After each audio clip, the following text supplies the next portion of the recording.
Hey guys, Cool Blind Way back. I'm Shane. Rick. I'm Calvin. Fucking Albert Chung, man. Yeah. Ruined it for all of us, Rick. Is that what you remember? I wrote it down. Yeah. It was one of the lighthearted moments of the episode. You know, that man bringing all the Asians down. Yep, a lighthearted moment and an episode filled with dark moments with Camilla especially. Yeah. Her just suffering and what Dexter finally did to her. Mm-hmm. Released For her. Mm-hmm. Yeah.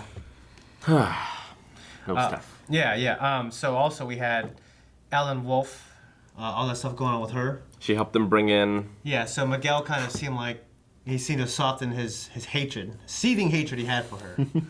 Yeah. Yeah.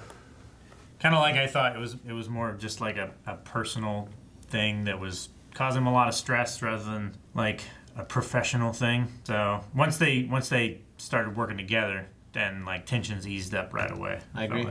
I agree. And then of course there was a little argument between Dexter and Miguel, but they got over it. Yep. Mm-hmm. Friends fight, and they're all in with each other. It seems like Dexter has a friend, and he's ignoring conscious Harry to his advice that you can never have friends. Right. Can't trust anyone. We'll see if he can. And Deb is in with Anton now. She kissed him. Yeah, she did kiss him. I did forget about that. Yeah. Yep. Yeah. So, see where that goes. And we'll see where Angel's relationship with the undercover officer goes as well. Fat Tista. Yeah. That nickname.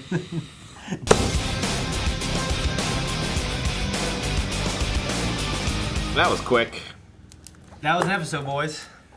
Damn. Yep. Figured it would last a little longer.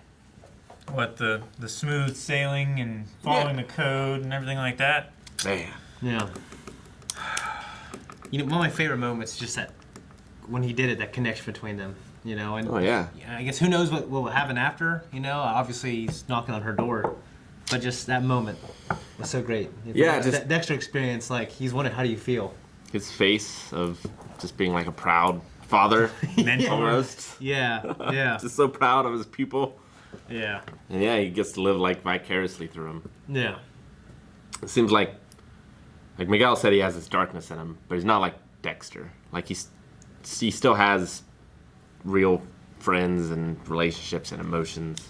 Or, Yeah. You know, he's had them his whole life, and so he probably feels it much differently than Dexter does. Yeah, and the need to do that comes from a different place. For Dexter, it's in him. It got in him when he was young, as his dad said. Yeah. And it had to be honed, and he had to steer him in the right direction, give him a code.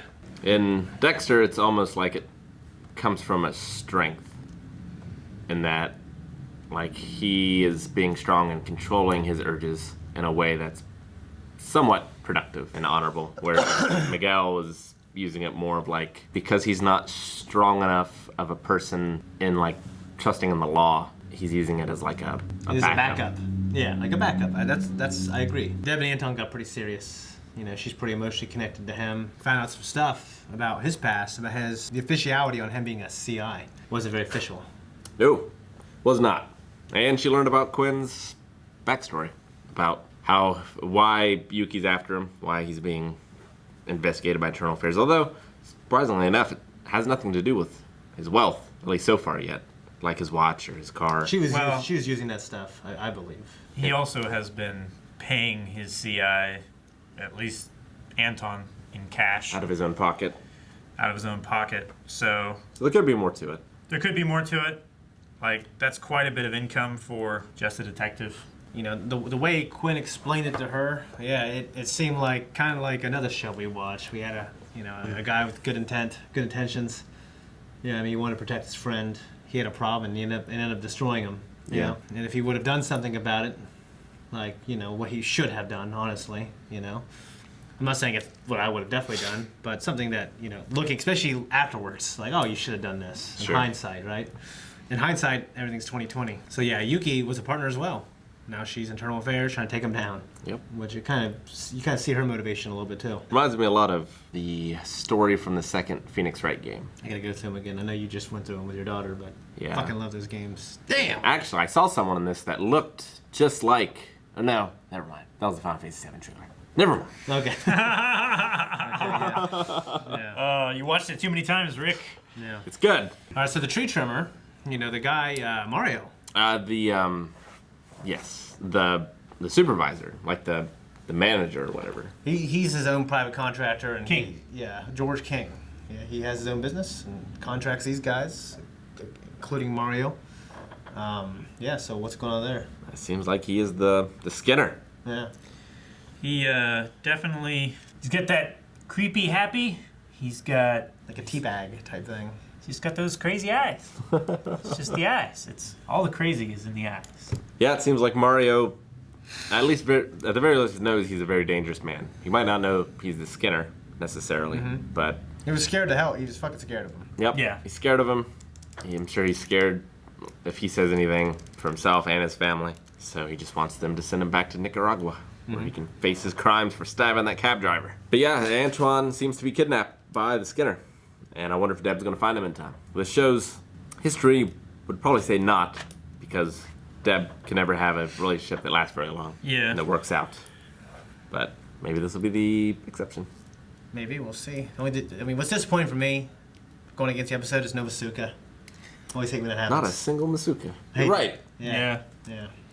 Makes me sad. But also, we had Batista and Barbara. Yeah, I'm glad Batista seems to really like this chick, and she likes him back. Yeah. I want him to be happy. He made a mistake with his wife, and it ended things. Sometimes it doesn't, but in his case, it did. So, Hopefully he's learned from his mistakes. he was never a Lothario, really, And I think those non-Lothario traits are attractive, especially when you really do want to settle down. You're tired of the games. This guy's a nice guy, successful, relatively. He's a detective, so hopefully it'll work out for him. Hopefully. Yeah, I hope it works out for someone. I'm glad he just didn't keep calling. Yeah.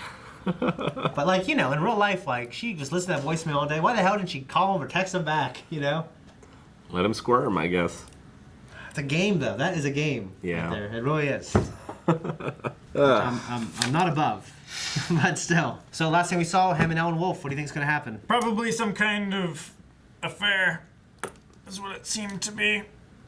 Death. That's what I think. I think he's going to kill her. I don't think he's gonna kill And her. I think Dexter's going to have to kill Miguel. There's no way Miguel will last to the No. next season. Every season of Dexter has been self-contained. She let him in. Yeah, but she's not going to think he's there to kill him.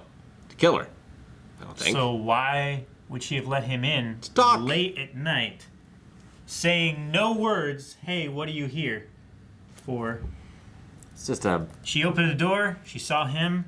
He walked in. I think it was just a dramatic convenience. I don't think so. I think they're hooking up, or they're going to hook up. He really, really hated her. Then he forgave her. Could be He tension. wanted Dexter to kill her. It could be tension. Could be maybe there was an ongoing affair, and He was in she his black clothes. Yeah, because he came from the killing. He's not gonna go home and change and then go there. Maybe. I mean, the relationship between Miguel and his wife seemed a little rocky. Yeah. Anyway. Which could have been because there was already an affair going on. The affair wasn't going well. That's why they started clashing at work so bad. And he was like, I hate her. I want her out of my life. Kill her. I just don't see it. But we'll see. The defense attorney, hitting on that bartender. You can't reverse those roles. I don't think. You can't have that be a man and No. have the bartender be a woman. Fuck no. I He'd be was- this pervert piece of shit, and they'd me to his ass. It was So, it is what it is. pretty cringy how she was flirting with him. I felt bad for the guy. Yeah. Yeah. So uncomfortable. He can't do anything. It is. I think he wants her ass anyways now. Yeah, that's pretty much He all. was making excuses. He was like, I don't know. My hands are He's cold. trying to let her down, isn't he? Yeah, he smiled and I'm sure he acted gets it a flattered. lot. Yeah. He is an attractive bartender. Dex continuing to have conversations with his dad about the morality of bringing someone else in, as well as the burden of teaching someone to do what he does with maybe not as strict code or not the need. It's Miguel is coming from a much different place than Dexter for his desire to kill. He definitely hasn't had as much practice. Yeah, and he hasn't been raised that way. He's a man with his own... Neural pathways are set. Yeah, his own desires, his own capacity to fulfill those desires. Yeah. Whereas you know, Dexter as a child can like kill animals or whatever, but he's not going to be overpowering and dragging. It was years before Dexter even killed a person. He was like in Yeah. college In or his some training. shit. Yeah, it was Yeah. you know, probably 20 He years, killed that woman, didn't he? 15 or 20 years. Yeah, the nurse. Like the nurse. He was like in high school though, right? Was he? High thought school he or was, college. I thought he was in like He wasn't 14. He was like 18. Yeah. 15 years at least It was a that lot. he had been raised by Harry and taught and everything. No, yeah, So that kind of discipline Miguel just doesn't have, and I think it shines through really strongly when he doesn't let Dex take the lead on decisions. It's like, well, it's no good. We're gonna call it off, and he gets angry and frustrated. Which, yeah, they put in a lot of work. I can understand frustration, but they're making so much more progress with this than he was in the courtroom. So he should be feeling like, okay, this is still a slower pace, but we're still going breakneck speed compared to legal avenues. yeah, So- I agree. I really like the line Harry said about how it was too much of a burden for him to bear. Yeah, you're a better man I than hope me. you're a stronger man than me. Yeah. Yeah, well, one thing, it's got to be different teaching it to your son, and you change your diapers, and then he's a man, and he kills somebody because of what you taught him. Yeah. And teaching some other man to do it. You know what I mean? So that is a little different, but still, yeah. Like, one thing Dexter talked about a lot was the butterfly effect. Mm-hmm. The thing, there's chain reactions to things, there's a cause and effect. So, yeah, Harry said everything he does now is connected to him. And can you handle that? But if Miguel does kill the defense attorney, that's going to be so terrible because Dexter will never trust again. Never. Yep. He will never trust again. I will be so sad. I guess we'll find out in the next episode. Yeah. And if you want to find out what happens next episode, you can over at patreon.com/blindwave. You don't gotta wait a week? No. You can check it out right now. We have to wait a week. We'll see you next week, but check out early access, full-length reactions, polls, t-shirts at our website, blindwave.net.